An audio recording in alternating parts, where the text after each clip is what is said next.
Hello guys, welcome to Study Master. मैं हूं आपका फ्रेंड जीएस राय। तो फ्रेंड्स, आज हमारा इकोनॉमी का पहला लेक्चर है। इसके अंदर हम अच्छे से इकोनॉमी पढ़ेंगे। और ये जो लेक्चर सीरीज है, आप चाहे किसी वन डे एग्जाम की तैयारी कर रहे हैं या फिर आप किसी भी स्टेट के पीसीएस लेवल की तैयारी कर रहे हैं, आपके लिए काफी जो है हेल्पफुल रहेगा। और अगर आप ये पूरी सीरीज कंप्लीट कर जाते हैं या कर लेते हैं पूरी सीरीज को, तो आपका कोई भी वनडे एग्जाम नहीं रुकेगा और पीसीएस का प्रीलिम्स आसानी से क्लियर हो जाएगा। इसमें सारी चीजें आपको अच्छे से करवाई जाएंगी और अकॉर्डिंग टू द एग्जाम करवाई जाएंगी। तो आज हमारा पहला लेक्चर है इंडियन इकोनॉमिक से रिलेटेड। सब्जेक्ट का नाम क्या है? भारतीय अर्थव्यवस्था। और आगे हम पढ़ते हैं। सबसे पहला पॉइंट क्या लिखा हुआ इसमें? अर्थशास्त्र। अब फ्रेंड्स, अर्थशास्त्र क्या होता है? इकोनॉमिक्स। इसकी डेफिनेशन देख लेते हैं। अर्थशास्त्र वस्तुओं एवं सेवाओं, गुड्स और सर्विसेज के उत्पादन, उपभोग तथा वितरण जैसी गतिविधियों का अध्ययन करने वाला विषय है। मतलब एक चीज हमें समझ आ जानी चाहिए। उत्पादन मतलब क्या होता है? प्रोडक्शन। उपभोग मतलब कंजप्शन। और वितरण मतलब डिस्ट्रीब्यूशन। तो ये पूरा जो सब्जेक्ट है, जो अर्थशास्त्र है, ये किस चीज से संबंधित है? सिर्फ तीन चीजों से संबंधित है। पहली क्या है? प्रोडक्शन, उत्पादन। दूसरी क्या है? उपभोग। और तीसरी है वितरण। अगर आपको ये तीनों चीजें समझ आ गई कि उत्पादन कौन कर रहा है, उपभोग कौन कर रहा है, वितरण की जिम्मेवारी किसकी है, तो आपको सारी इकोनॉमी के बारे में काफी चीजें जो है समझ आ जाएंगी और समझने में भी आसानी होगी। ठीक है। अब आप देखिए कि सब्जेक्ट का नाम है अर्थव्यवस्था, और ये हमने डेफिनेशन देखी अर्थशास्त्र की।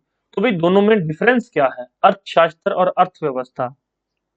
देखिए, अर्थशास्त्र एक ऐसा कॉन्सेप्ट है, एक ऐसी बुक है, या फिर एक ऐसा आप मान लो कि एक ऐसा कोई पत्र है जिसके ऊपर सारे जो है फैक्ट लिखे हुए हैं, सारे जिसमें सिद्धांत दिए हुए हैं। किस चीज से संबंधित? अर्थव्यवस्था से संबंधित। कोई एक ऐसी बुक है जिसमें सारे लॉज या सारे सिद्धांत या सारे फैक्ट लिखे गए हैं, और उन फैक्ट्स का जो प्रैक्टिकल इंप्लीमेंटेशन होता है वो क्या कहलाती है? अर्थव्यवस्था। मतलब अर्थशास्त्र में सारे सिद्धांत या फैक्ट दिए गए हैं, और उन सिद्धांतों को जब हम अप्लाई करते हैं, प्रैक्टिकली अप्लाई करके जब उनका जो रिजल्ट आता है, वो क्या कहलाती है? अर्थव्यवस्था। अब अर्थशास्त्र एक बड़ा कॉन्सेप्ट हो गया। इसके अंदर जैसे ये भारतीय अर्थव्यवस्था हो गई, चीन की अर्थव्यवस्था, अमेरिका की अर्थव्यवस्था। मतलब जिस जिस देश पर, जिस किसी भी देश पर या किसी इलाके पर, किसी एरिया के ऊपर अर्थशास्त्र के सिद्धांत लागू होते जाएंगे, इसके लॉज लागू होते जाएंगे, वो वहां की अर्थव्यवस्था बनती जाएगी। ये चीज आपको समझ आ गई? चलिए आगे जो एक बेसिक सी लाइन लिखी हुई है, लेकिन इसमें से क्वेश्चन बन जाते हैं। एडम स्मिथ को अर्थशास्त्र का जनक, फादर ऑफ इकोनॉमिक्स कहा जाता है। सिंपल सी लाइन है, बेसिक सी लाइन है। देख लीजिए क्या होगा पेपर में जाके, कैसा क्वेश्चन आपको देखने को मिलेगा। मैं साथ में क्वेश्चन भी लेकर आया हूं आपके लिए। ये इंडियन इकोनॉमी है। Who is called father of modern economics? Option में देखिए, Adam Smith, Marshall, Keynes, Robbins. नीचे क्वेश्चन हिंदी में भी दे रखा है। आधुनिक अर्थशास्त्र का जनक किसे कहा जाता है? तो किसको कहा जाता है? एडम स्मिथ को। तो इस तरह के बेसिक क्वेश्चन जो है एग्जाम में डायरेक्ट पूछ लिए जाते हैं। नेक्स्ट देखो, एडम स्मिथ ने अपनी पुस्तक an inquiry into the nature and causes of the wealth of nations, ये पूरा नाम है एडम स्मिथ की पुस्तक का, बट इसको इन शॉर्ट क्या बोलते हैं? Wealth of Nations. पुस्तक का नाम क्या याद रखना है? Wealth of nations. ये किसकी किताब है? ये एडम स्मिथ की पुस्तक है, जिसमें कि काफी सिद्धांतों के बारे में दिया गया है। और ये कब पब्लिश की गई थी? 1776 में ये बुक लिखी गई थी। तो इस बुक के बारे में क्या है? वेल्थ ऑफ नेशंस में अर्थशास्त्र को परिभाषित करते हुए इसे धन का विज्ञान कहा है। तो अगर आपसे कोई पूछे कि अर्थशास्त्र को धन का विज्ञान किसने कहा है, पता होना चाहिए किसने कहा है? एडम स्मिथ ने। सिंपल सी चीजें हैं। आई होप आपको यहां तक समझ आ गई होंगी। और बच्चों एक चीज याद रखना, कहीं से भी पढ़ रहे हो, रिविजन बहुत जरूरी है। एक रिवीजन और दूसरा प्रैक्टिस। रिवीजन और प्रैक्टिस करते रहेंगे तो आपका कोई भी एग्जाम है क्लियर हो जाएगा। रिवीजन और प्रैक्टिस छोड़ दी तो कुछ भी नहीं हासिल होगा। ठीक, चलो अब ये कुछ महत्वपूर्ण पुस्तकें हैं, कुछ बुक्स हैं, देख लीजिए। एग्जाम में इनमें से क्वेश्चन पूछ लिया जाता है। अर्थशास्त्र की प्रमुख पुस्तकें व उनके लेखक। इस साइड पुस्तक दे रखी है और इस साइड लेखक का नाम दिया हुआ। सबसे पहली पुस्तक दास कैपिटल। क्या नाम है पुस्तक का? Das Kapital. किसके द्वारा लिखी गई थी? कार्ल मार्क्स के द्वारा। दूसरी पुस्तक वेल्थ ऑफ नेशंस, याद हो गई होगी आपको, एडम स्मिथ के द्वारा लिखी गई है।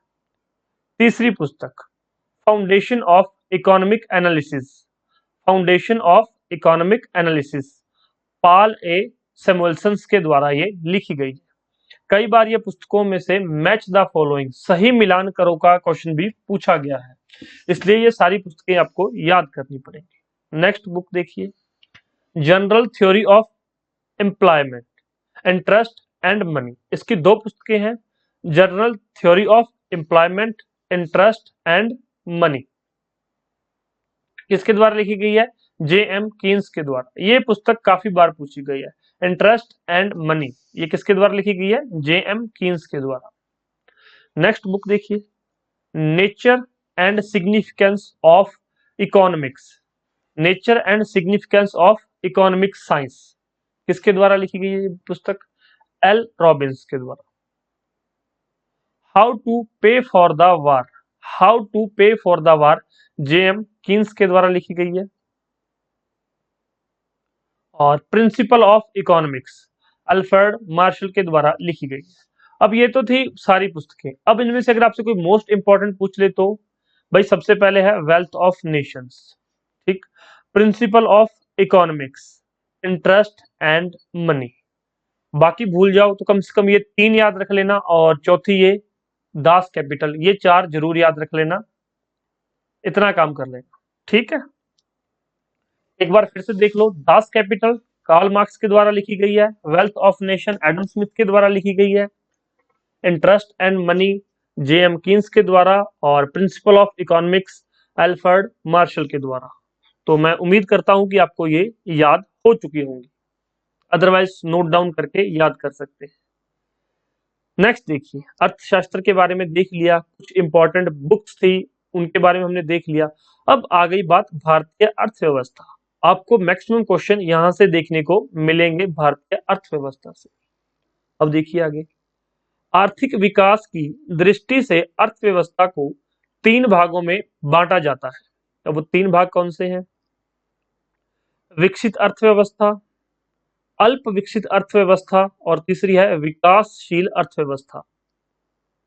तो अब इन तीनों में अब देखिए विकसित अर्थव्यवस्था में क्या होता है, तो इसकी कुछ विशेषताएं हैं। अगर किसी भी जगह की या किसी भी एक एरिया की विशेषता, ये सारी विशेषताएं हैं जो अभी नीचे मैं आपको बताऊंगा, तो उसको बोलेंगे विकसित अर्थव्यवस्था। तो हम पढ़ेंगे अभी विकसित अर्थव्यवस्था की विशेषताएं, देख लेते हैं। सबसे पहली, सामाजिक एवं आर्थिक दृष्टि से उन्नत, मतलब वहां पर जो है सोशल एंड इकोनॉमिक, जो इकोनॉमिक पॉइंट ऑफ व्यू से जो वो डेवलप्ड होंगे, उनके पास उनको बराबरी के हक होंगे, वहां पे कोई ज्यादा गरीबी नहीं होगी, ज्यादा अमीरी नहीं होगी, लोग एक दूसरे को एक समान समझेंगे।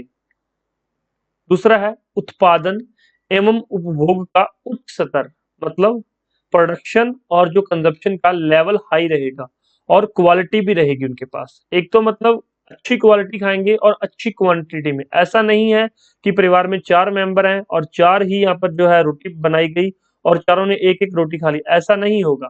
जितनी भूख है किसी एक मेंबर को, चाहे दो रोटी की भूख है चाहे तीन रोटी की भूख है, तो वो उतनी ही रोटी खाएगा जितनी उसको भूख है। तो ये किसकी जो विशेषता है? ये विकसित अर्थव्यवस्था की विशेषता है।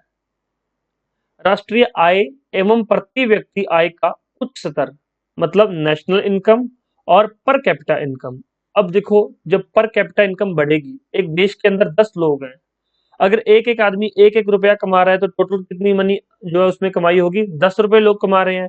और अगर हर एक आदमी 10 रुपए कमा रहा है तो कितनी हो जाएगी? 100 रुपए।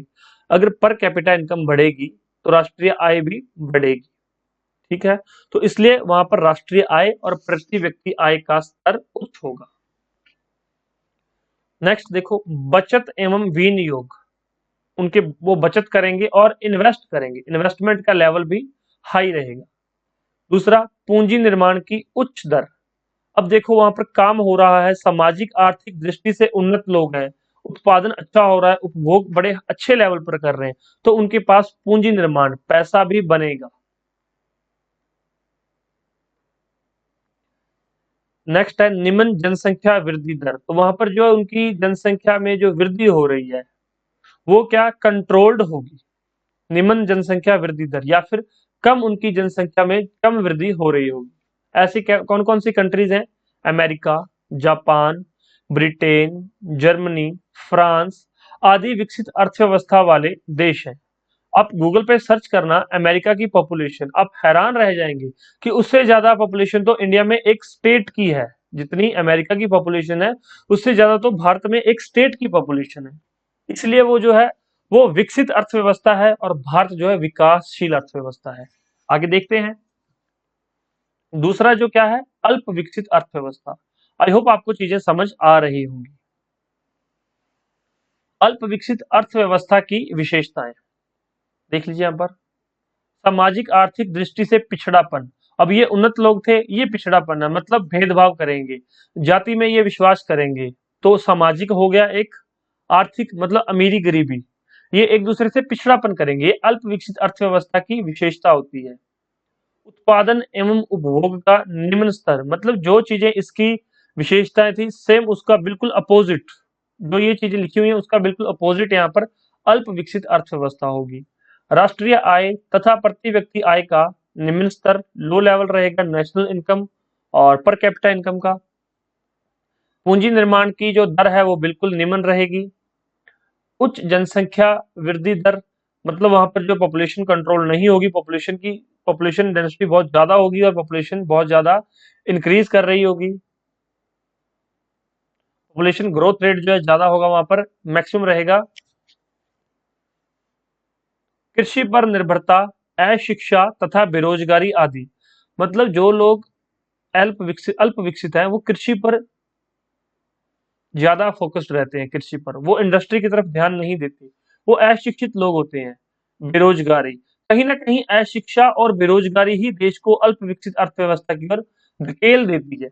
अगर सबको शिक्षा मिले, सबको जो रोजगार मिले, तो देश विकास की तरफ अपने आप बढ़ेगा। लोग खुद का विकास करेंगे, देश का भी विकास होगा। अब आप समझ सकते हैं भारत में भी ये तीनों चीजें हैं, लेकिन फिर भी हम जो है विकासशील अर्थव्यवस्था की तरफ बढ़ रहे हैं। वो क्यों, आगे हम डिस्कस करेंगे। तो अब इसके एग्जांपल देख लो, युगांडा, ब्रुंडी, नामीबिया, ये अफ्रीकन कंट्रीज हैं यहाँ पर जो है अल्प विकसित कंट्रीज है, अंडर डेवलप्ड कंट्रीज कह सकते हैं इनको। तीसरे टाइप की होगी विकासशील अर्थव्यवस्था, जिसका कि एक सीधा सीधा एग्जांपल क्या है, भारत, चीन तथा ब्राजील, ये तीनों ही। इसके अलावा और भी कई कंट्रीज हैं, लेकिन ये तीन मेन एग्जांपल हैं ये जो विकासशील है। इसमें क्या देख लीजिए, कुछ अर्थव्यवस्थाएं ऐसी भी होती हैं जहां अल्प विकसित अर्थव्यवस्था की विशेषताएं तो पाई जाती हैं। जैसे मैंने आपको बताया कि भारत में बेरोजगारी भी बहुत ज्यादा है, कुछ लोग पढ़े लिखे हैं, कुछ कम पढ़े लिखे हैं, ये सारी चीजें तो पाई जाती है, लेकिन इनमें विकसित देश होने की अपार संभावनाएं भी मौजूद रहती हैं। मतलब हम विकास की तरफ बढ़ रहे हैं। जैसे ही सभी लोगों को रोजगार मिल जाएगा, हम कृषि सेक्टर से हटके, मतलब हमारी जीडीपी में कृषि का जो है परसेंटेज कम हो जाएगा और हम इंडस्ट्री को बढ़ा लेंगे। सर्विस सेक्टर का जो जीडीपी में लेवल है इंक्रीज हो जाएगा, या फिर उसमें जो शेयर है जीडीपी में वो हमारे सर्विस सेक्टर का बढ़ जाएगा, तो हम विकासशील अर्थव्यवस्था बन जाएंगे, विकसित विकसित अर्थव्यवस्था बन जाएंगे। विकासशील तो हम अब भी हैं। ऐसी अर्थव्यवस्थाओं को विकासशील अर्थव्यवस्था कहते हैं। ये पहले जो मैंने बताए थे वही यहाँ पर तीन एग्जाम्पल दिए हुए हैं। अब देखिए यहाँ पर कुछ और हैं अर्थव्यवस्था के जो लेवल्स हैं, या फिर उसकी कुछ, ये मान लीजिए कि उनके अलग अलग तरीके हैं। पूंजीवादी अर्थव्यवस्था, टाइप्स ऑफ इकोनॉमी, उसके प्रकार हैं अर्थव्यवस्था के।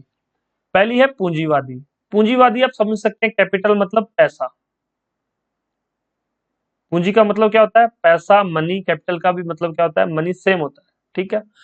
पूंजीवादी अर्थव्यवस्था के अंतर्गत, इसके अंदर लाभ का उद्देश्य ही प्रधान होता है।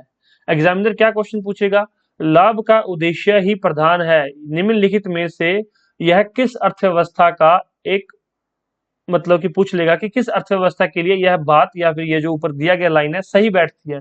तो पूंजीवादी अर्थव्यवस्था के लिए, पूंजीवादी अर्थव्यवस्था के अंदर लाभ का उद्देश्य, मतलब वहां पर क्या होता है, प्रॉफिट मैक्सिमम होना चाहिए कैपिटलिस्टिक इकोनॉमी में। उत्पादन जो है निजी स्वामित्व के अधीन होता है। जो प्रोडक्शन होता है, जो भी प्रोडक्शन, जो भी चीज बनती है, उसका स्वामित्व, उसका रख रखाव वो किसके हाथ में होता है, किसके कंट्रोल में होता है? तो वो निजी स्वामित्व मतलब प्राइवेट सेक्टर, प्राइवेट प्लेयर्स के हाथों में होता है पूंजीवादी अर्थव्यवस्था के अंदर। पूंजीवादी अर्थव्यवस्था को बाजार अर्थव्यवस्था या अनियोजित अर्थव्यवस्था भी कहते हैं। क्वेश्चन आ जाएगा एग्जाम में, पूंजीवादी अर्थव्यवस्था का दूसरा नाम क्या है? तो पूंजीवादी अर्थव्यवस्था को अनियोजित अर्थव्यवस्था या बाजार अर्थव्यवस्था भी कहते हैं। सिंपल सी चीजें हैं, लेकिन जब एग्जाम में आप साइंस का क्वेश्चन कर रहे हैं और एकदम से ये क्वेश्चन आ जाए तो माइंड एकदम से थोड़ा सा गड़बड़ा जाता है। और कई बार क्या होता है कि एग्जाम में या तो मॉडरेट क्वेश्चन आ जाते हैं या फिर इजी लेवल के क्वेश्चन आ जाते हैं, तो इस तरह के क्वेश्चन भी एग्जामिनर पूछ लेता है। और ये हमारा जो है, एक और चीज दिखा देता हूँ मैं आपको, ये क्वेश्चन बैंक का है। ये जो पीडीएफ है, क्वेश्चन बैंक से पीडीएफ है, इसमें जो क्वेश्चन हर एक लेवल के, जो इजी मॉडरेट दोनों तरह के क्वेश्चन यहाँ पर आपको प्रोवाइड किए गए हैं और बाइलिंगुअल क्वेश्चंस हैं। मतलब इजी लेवल के भी हैं, जैसे ही पहला चैप्टर है, फर्स्ट चैप्टर में आपको जो है 14 क्वेश्चंस देखने को मिलेंगे। तो मतलब इंट्रोडक्शन, इकोनॉमी की इंट्रोडक्शन है, उसमें से 14 अलग अलग तरह के क्वेश्चन बन सकते हैं।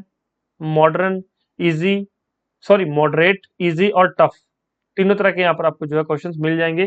तो ये भी आप लोग जो है देख सकते हैं, हेल्प के लिए इसकी भी आप हेल्प ले सकते हैं। समाजवादी अर्थव्यवस्था, सोशलिस्टिक इकोनॉमी। समाजवादी अर्थव्यवस्था के अंदर क्या होता है? ये दूसरा टाइप है। अब यहाँ पर देखो, समाजवाद, समाज के बारे में बात की जा रही है। समाजवादी अर्थव्यवस्था में मांग, पूर्ति, कीमत तथा उत्पादन किसके कंट्रोल में होता है? सरकार के नियंत्रण में होता है। मतलब गवर्नमेंट कंट्रोल करेगी कितनी डिमांड करनी है, लोग क्या खाएंगे, लोग कैसा कपड़ा पहनेंगे, लोग कहाँ रहेंगे, पूर्ति और कीमत क्या होगी, कितना उत्पादन करना है, ये सारी चीजें कौन डिसाइड करेगा? ये सरकार डिसाइड करेगी। कोई ऐसी इकोनॉमी जिसमें मांग, पूर्ति, कीमत और उत्पादन सरकार नियंत्रित करती है, ऐसी अर्थव्यवस्था क्या कहलाती है? ऑप्शंस दिए होंगे तो आपको समझ आ जाएगा कि ये समाजवादी अर्थव्यवस्था के बारे में बात की जा रही है। समाजवादी अर्थव्यवस्था को नियोजित अर्थव्यवस्था भी कहते हैं। सिंपल सी लाइन है, सिंपल सी फैक्ट है एक। समाजवादी अर्थव्यवस्था की अवधारणा कहां से शुरू हुई? रूस से। कब? वर्ष 1917 में बोल्शेविक क्रांति के बाद जो है समाजवादी अर्थव्यवस्था के बारे में बात की गई थी। एक साम्यवादी अर्थव्यवस्था भी होती है, उसका एग्जाम्पल जो है चीन है। समाजवादी अर्थव्यवस्था रूस है और एक होती है साम्यवादी अर्थव्यवस्था, उसका एग्जाम्पल जो है चीन है। काफी टाइम 1970 से पहले, 1970 के दशक से पहले चीन में जो है साम्यवादी अर्थव्यवस्था काम कर रही थी। नेक्स्ट देखो, मिश्रित अर्थव्यवस्था। मिश्रित अर्थव्यवस्था में सार्वजनिक एवं निजी क्षेत्र का स्वामित्व साथ साथ विद्यमान होता है। याद रहेगा आपको कि उसमें कुछ तो चीजें प्राइवेट सेक्टर के हाथ में रहेंगी और कुछ गवर्नमेंट के हाथ में रहेंगी। आपको पता है भारत में बीएसएनएल भी है, भारतीय संचार निगम लिमिटेड, और भारत में जियो भी है। तो ये गवर्नमेंट हो गई, ये प्राइवेट हो गई। मतलब भारत के अंदर हर कुछ चीजें सार्वजनिक हैं और कुछ निजी हैं। तो ये मतलब कि साथ साथ विद्यमान है, तो उसको बोलते हैं मिश्रित अर्थव्यवस्था। और भारतीय अर्थव्यवस्था मिश्रित अर्थव्यवस्था का एक उदाहरण है। और हालांकि अभी तक काफी देश जो है मिश्रित अर्थव्यवस्था को, और मैक्सिमम देश जो है मिश्रित अर्थव्यवस्था को अपना चुके हैं, लेकिन फिर भी यूएसए, ब्रिटेन जैसे देश जो है, या जापान जैसे देश हैं, वो पूंजीवादी अर्थव्यवस्था ही कहलाते हैं अभी तक। नेक्स्ट देखिए, अर्थव्यवस्था के क्षेत्र। आर्थिक गतिविधियों के आधार पर अर्थव्यवस्था के 3 क्षेत्रों में बांटा जाता है। कौन सा? प्राथमिक, द्वितीयक और तृतीयक। सिंपल सा फैक्ट है, सिंपल सी चीजें हैं, एग्जाम में कंफ्यूजन क्रिएट कर सकती है, फिर भी देख लीजिए इनको। प्राथमिक क्षेत्र क्या बोलते हैं इसको? Primary sector.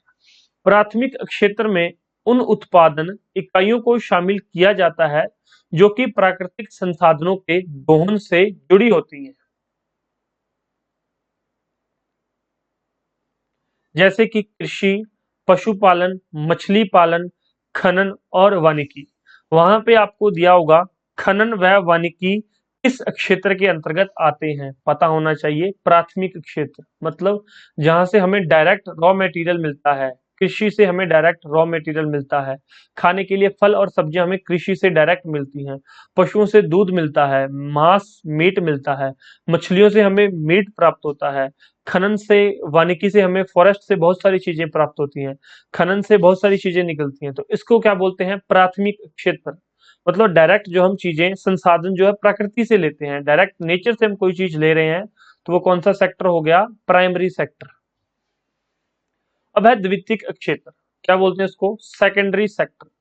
अर्थव्यवस्था का वह क्षेत्र जो प्राथमिक क्षेत्र के उत्पादों को, अब प्राथमिक क्षेत्र के जो उत्पाद मतलब जो प्रोडक्ट्स हैं, इसके प्रोडक्ट, अब कृषि से क्या हुआ? यहाँ पे टमाटो हमें जो है नेचर से, खेत से प्राप्त हुए टमाटर, तो टमाटो को क्या बना के भेज दी? अगर किसी ने सॉस बना के आगे बेच दी, अब टमाटर पता है आपको ज्यादा से ज्यादा कितने महीने रख सकते हैं, स्टोर कर सकते हैं? तो टमाटर तो खराब हो जाएंगे, लेकिन सॉस बना के बेच दी, 3-3 साल तक की एक्सपायरी होती है सॉस की। कभी मर्जी बोतल उठा के देख लेना, 3-3 साल तक खराब ही नहीं होती वो सॉस। गर्मी धूप छांव जहां मर्जी पड़ी रहे वो खराब नहीं होगी। तो ये कौन से सेक्टर है? सेकेंडरी सेक्टर, जिसमें कि प्राइमरी सेक्टर के उत्पादों को, उसके प्रोडक्ट्स को अपनी गतिविधियों में कच्चे माल की तरह उपयोग करके, मतलब रॉ मटेरियल कहां से प्राप्त हुआ? प्राइमरी सेक्टर से। उसको क्या बोलते हैं? द्वितीयक क्षेत्र कहलाते हैं। कोई ऐसा क्षेत्र जिसमें कि प्राइमरी सेक्टर को रॉ मटेरियल के रूप में प्रयोग करके कुछ एक नया प्रोडक्ट बना दिया जाए। एग्जाम्पल मैं पहले ही दे चुका हूं कि रॉ प्रोडक्ट टमाटर आया खेत से, कुछ खा लिए लोगों ने, जो बच गए वो किसान ने बेच दिए, और कुछ जो है कंपनीज है, बड़ी बड़ी कंपनीज ने खरीद के आगे सॉस बना दी और उस प्रोडक्ट को मार्केट में लॉन्च कर दिया। इसमें कारखाने हो सकते हैं, निर्माण हो सकता है, बिजली उत्पादन, जल आपूर्ति आदि द्वितीयक क्षेत्र के उदाहरण हैं।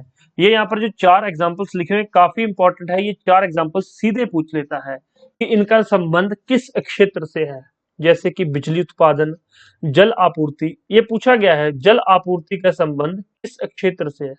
अब देखने में तो लग रहा है कि जल है, ये जो नेचुरल प्रोडक्ट है, नेचर के द्वारा हमें मिल रहा है जल, लेकिन जल आपूर्ति, जल को जो लोगों तक पहुंचाना, इसका डिस्ट्रीब्यूशन, तो वो सेकेंडरी सेक्टर का काम होता है।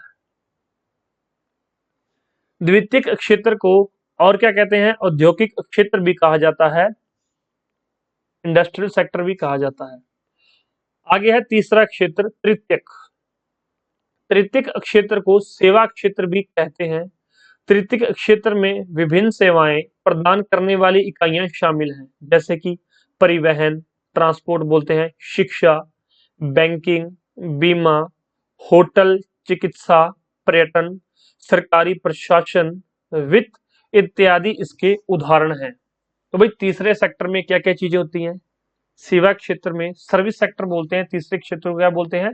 सेवा क्षेत्र, जिसमें कि परिवहन शामिल है, शिक्षा शामिल है, बैंकिंग शामिल है, इंश्योरेंस शामिल है, होटल शामिल है, चिकित्सा, मेडिकल फैसिलिटी, पर्यटन, टूरिज्म, सरकारी प्रशासन और फाइनेंस, ये सारी चीजें किसके उदाहरण हैं? ये सेकेंडरी, सॉरी, टेरिशरी सेक्टर के उदाहरण हैं, उसके ये एग्जाम्पल हैं। ध्यान रखिए, ये वित्त पूछा जाता है कई बार कि वित्त किस सेक्टर के अंदर आता है, तो जनरल स्टूडेंट्स को पता ही नहीं होता, तो वो नन ऑफ द अबव करके आ जाते हैं कि इनमें से कोई नहीं, और ऑप्शन में वहां पर टर्शियरी सेक्टर भी दिया होता है। इस तरह से मैं आपको जो है सारी चीजें भी करवाऊंगा और साथ में बताऊंगा कि क्या अप्रोच रखनी है जब एग्जाम आता है, एग्जाम में आप क्वेश्चन कैसे हल करेंगे, वो भी हम यहाँ पर अच्छे से समझेंगे। और आई होप आपको चीजें समझ आ रही होंगी। आज बेसिक लेक्चर है हमारा, आगे आगे लेक्चर एडवांस होता जाएगा, आपको सारी चीजें अच्छे से करवाई जाएंगी। नेक्स्ट है आर्थिक विकास की माप। अब मेजरमेंट कैसे करते हैं इकोनॉमिक डेवलपमेंट को?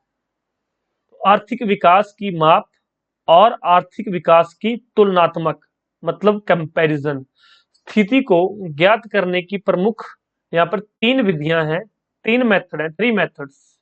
कौन कौन से हैं देख लेते हैं। पहला है आधारभूत आवश्यकता प्रत्यागम।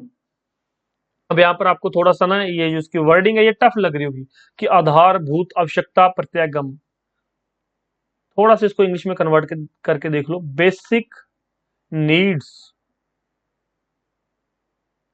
Basic needs approaches. मतलब आपको बेसिक किन किन चीजों की जरूरत है, बेसिक नीड्स अप्रोचेस, एक इंसान को जिंदा रहने के लिए किन किन चीजों की जरूरत है। मतलब एक जगह पे इंसान की बेसिक नीड्स क्या है कि सिर्फ रोटी और कपड़ा चाहिए, तीसरी दूसरी जगह पे इंसान रोटी कपड़ा मकान मांग रहा है और रोटी में वो चिकन मांग रहा है, तो वो ज्यादा डेवलप्ड है। अब मैं दो एग्जांपल लेता हूँ। एक यहाँ पे कंट्री है ए, एक कंट्री है बी। यहाँ पर जो है कोई भी बेसिक नीड क्या है यहाँ पर लोगों की, कंट्री ए में बेसिक नीड क्या है कि इनको दो वक्त का खाना मिल जाए, बस किसी चीज के साथ कुछ भी मिल जाए, दो वक्त का खाना चाहिए। दूसरी कंट्री की बेसिक नीड्स क्या है कि इनको भाई खाना एक क्वालिटी फूड चाहिए, रहने के लिए अच्छा घर हो, तो ये इनकी बेसिक नीड्स हैं। तो आधारभूत आवश्यकता है, तो ये मतलब ये ज्यादा डेवलप्ड कंट्री है। आप समझेंगे कि ये बी नंबर की जो कंट्री है ये इससे ज्यादा डेवलप्ड है। ठीक है, तो इसको बोलते हैं बेसिक नीड्स अप्रोचेस, कि किसी कंट्रीज में लोगों की बेसिक नीड्स क्या है। दूसरा देखिए, जीवन की भौतिक गुणवत्ता निर्देशांक प्रत्यागम, इसको भी देख लीजिए इंग्लिश में, physical quality of life index. कि लाइफ में देखिए इसके अंदर क्या क्या चीजें होती हैं, physical quality of life index. Life index के अंदर क्या क्या चीजें शामिल है देख लीजिए, पेपर में आपको PQLI लिखा हुआ मिल जाएगा, physical quality of life index. ये तो कंपेयर करके पता कर सकते हैं। फर्स्ट में तो आधारभूत आवश्यकता प्रत्यागम, बेसिक नीड अप्रोचेस। दूसरा है physical quality and life index, sorry physical quality of life index. इसमें क्या है, इस विधि में किसी देश के आर्थिक विकास के मापन के लिए उस देश की शिशु मृत्यु दर, अब एक वर्ड लिख दिया इसने शिशु मृत्यु दर, आपको पता होना चाहिए कि ये होता क्या है शिशु मृत्यु दर, अभी बताऊंगा मैं। वयस्क साक्षरता दर और जीवन प्रत्याशा सूचकांक के औसत मान का प्रयोग किया जाता है। ये तीन चीजें हैं, शिशु मृत्यु दर, वयस्क साक्षरता दर और जीवन प्रत्याशा सूचकांक, मतलब लाइफ एक्सपेक्टेंसी कि एक कंट्री में, जैसे इंडिया में आपको पता है पॉल्यूशन बहुत ज्यादा है, गरीबी है, पॉपुलेशन बहुत ज्यादा है, और भी बहुत सारी मेडिकल फैसिलिटी जो है बहुत अच्छी नहीं है, और अच्छी भी है तो वो अफोर्डेबल नहीं है। तो यहाँ पर जो है 50 के ऊपर जाती ही आदमी को जो है बहुत सारी बीमारियां घेर लेती हैं और इलाज पे बहुत ज्यादा खर्च आने लग जाता है, आपको पता ही होगा। दूसरी तरफ यूएसए के अंदर इंश्योरेंस सेक्टर बहुत स्ट्रांग है, वहां पर मेडिकल फैसिलिटी सारी प्रोवाइड की जाती हैं। मतलब वहां पर थोड़ा सा आप ओल्ड एज हो जाए तो आपको सारी जो है मेडिकल फैसिलिटीज फ्री मिलेंगी। भारत में कोशिश की जा रही है लेकिन ये सारी चीजें अभी तक लागू नहीं हो पा रही हैं। हालांकि भारत की सरकारें ये कोशिश कर रही हैं और आने वाले 10 या 20 सालों में बहुत ज्यादा डेवलपमेंट हो जाएगी, लेकिन अभी तक ऑन पेपर बहुत कुछ है, लेकिन ऑन ग्राउंड आप जब देखेंगे जाके तो आपको पता चलेगा। अब इन तीनों का औसत है, पहला है शिशु मृत्यु दर, दूसरा है वयस्क साक्षरता दर, मतलब जो कमाऊ लोग हैं वो कितने पढ़े लिखे हैं, और तीसरा है लाइफ एक्सपेक्टेंसी, जीवन प्रत्याशा सूचकांक। अब शिशु मृत्यु दर मैंने कहा था बताऊंगा आपको। अब देखिए मृत्यु दर क्या होता है, एक वर्ष से कम, मतलब जो बच्चे पैदा होते हैं एक वर्ष तक की उनकी आयु या उससे पहले 1000 बच्चों पर कितने बच्चों की मृत्यु हो जाती है उसको बोलते हैं शिशु मृत्यु दर। एक साल तक के बच्चे जो भी पैदा हुए हैं, एक साल तक 1000 में से कितने बच्चे जो है मर जाते हैं उसको क्या बोलते हैं, शिशु मृत्यु दर। ओके, तो आई होप आपको समझ आ गया होगा। नहीं समझ आया तो भाई कोई डेफिनेशन तो आप गूगल पे चेक कर सकते हैं, आपको मिल जाएंगी। ठीक, या फिर आपके नोट्स में ये चीजें प्रोवाइड की गई होंगी। तीसरी है क्रय शक्ति समता, परचेजिंग पावर पैरिटी, मतलब किसी भी देश की जो है क्रय शक्ति क्षमता की, उसकी जो करेंसी वो कितनी स्ट्रांग है, वो कितनी चीजें खरीद सकता है। ठीक, अब आपको पता है कि $1 के अंदर कितने रुपीज आ जाते हैं, अराउंड 75 रुपीज आ जाते हैं $1 में। मतलब कोई बर्गर अगर यूएसए में $3 का मिल रहा है, ठीक है, तो यहाँ पर कितने का मिलेगा, 225 रुपए का। 225 का ही मिलेगा या 215 का मिलेगा?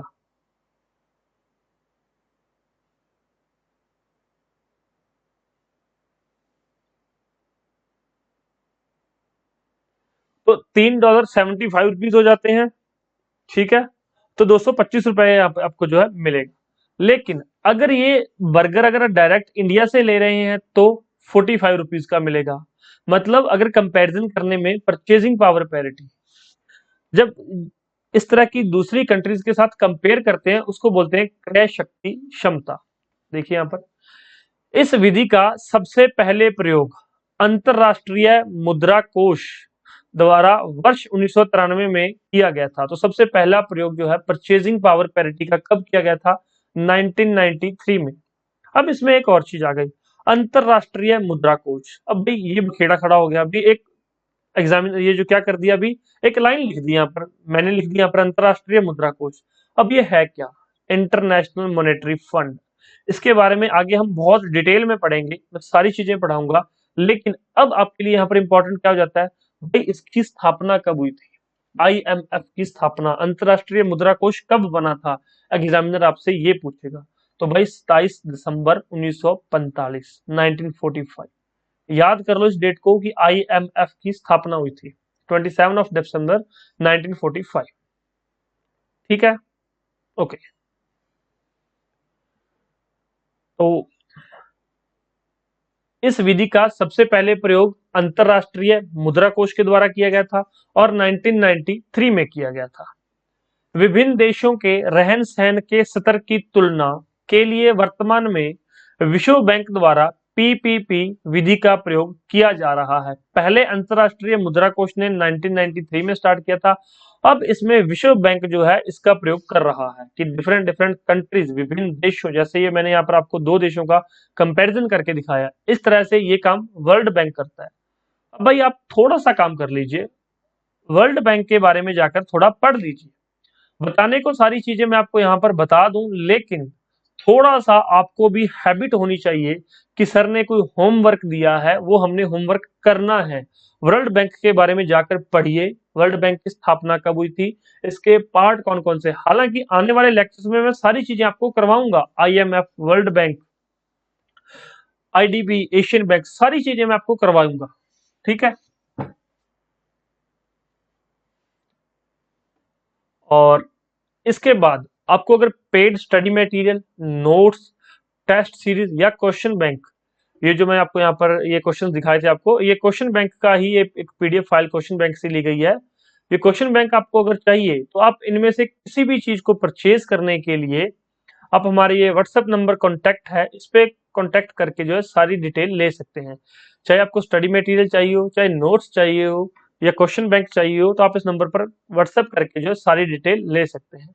और ये जो लेक्चर है इट्स अराउंड 30 मिनट्स। तो अब जो है नेक्स्ट लेक्चर है वो हम बाकी चीजें नेक्स्ट लेक्चर में पढ़ेंगे। बता देता हूँ क्या पढ़ेंगे, ह्यूमन डेवलपमेंट इंडेक्स के बारे में, नेशनल इनकम के बारे में, एनएसओ के बारे में, ये सारी चीजें हम राष्ट्रीय आय या प्लानिंग के बारे में हम नेक्स्ट लेक्चर में पढ़ेंगे।